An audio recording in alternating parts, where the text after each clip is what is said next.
თანამედროვე გლობალურ ეკონომიკაში ჩინეთი ელექტრომობილების ინდუსტრიის უდაო ლიდერია. ამ სახელმწიფომ ურთულესი სფეროს სრული ტრანსფორმაცია და ბაზრის უპრეცედენტო მონოპოლიზება დროის ძალიან მოკლე მონაკვეთში წარმატებით მოახერხა. მსოფლიო ბაზარზე მსგავსი შთამბეჭდავი შედეგის მიღწევა ქვეყანამ მკაცრად გაწერილი მიზანმიმართული და თანმიმდევრული სტრატეგიით შეძლო. ტრადიციული შიგაწვის ძრავიანი ავტომობილების ეპოქაში დასავლურ კორპორაციებთან პირდაპირი კონკურენციის შეუძლებლობა აზიურმა სახელმწიფომ სწორად გაანალიზა. ამიტომ მომავლის ტექნოლოგიებზე სრული ფსონის დადებით პეკინმა სრულიად ახალი გლობალური ინდუსტრია პრაქტიკულად ნულიდან შექმნა. ჩინეთის მთავრობამ ელექტრომობილების სექტორის მასშტაბური სუბსიდირება ჯერ კიდევ 10 წლეულების წინ განსაკუთრებული ინტენსივობით დაიწყო.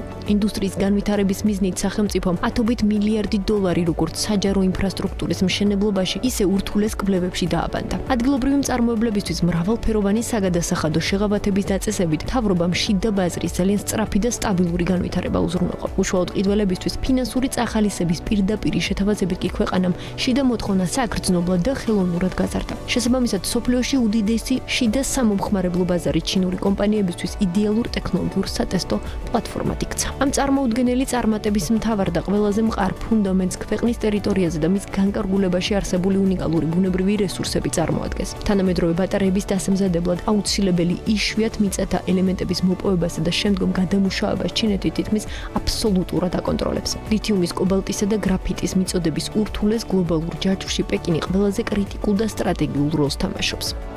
მაღალტექნოლოგიური წარმოებისთვის სასიცოცხლო და აუცილებელი ნედლეულის მონოპოლიური ფლობით ჩინეთმა სხვა მძლავრი სახელმწიფოების საკუთარ ეროვნულ ინდუსტრიაზე მნიშვნელოვნად დამოკიდებული გახადა. საკუთარი წიაღისეულის გარდა აფრიკასა და სამხრეთ ამერიკაში მდებარე მაღაროების შესყიდვით ქვეყანამ კრიტიკულ რესურსებზე წვდომა საბოლოოდ განიმტკიცა. ბუნებრივი რესურსების სტრატეგიული მართვის გარდა ქვეყანამ უპრეცედენტო მასშტაბის ინფრასტრუქტურული და ლოგისტიკური ქსელით დროულად განავითარა. ელექტრომობილების დასამუხტი საჯარო სადგურების საერთო რაოდენობით ჩინეთი მსოფლიოში ყველა სხვა დასავლურ სახელმწიფოს გაცილებით უსწრავს. 10 წლების განმავლობაში დააგროვილი საწარმოო გამოცდილებით ადგილობრივმა კომპანიებმა საოპერაციო პროცესების სრული ოპტიმიზაცია მოახდინეს. ნედლეულის პირველადი მოპოვებიდან საბოლოო პროდუქტის სრულყოფილ აწყობამდე ერთიანი საწარმოო ციკლი ქვეყნის შიგნით ეფექტიანად შეიკრა. სხვადასხვა ნაწილის შორ მანძილზე ტრანსპორტირების საჭიროების მინიმუმამდე დაყვანით წარმოებლებმა საბოლოო პროდუქტის თვითღირებულების რადიკალური და მკვეთრი შემცირება მოახერხეს. ამგვარი გამართული სწრაფი და მოქნილი საწარმოო ეკოსისტემით ჩინეთმა უმსხვილესი საერთაშორისო ავტომწარმოებლის უდიდესი ყურადღება მალევე მიიქცია.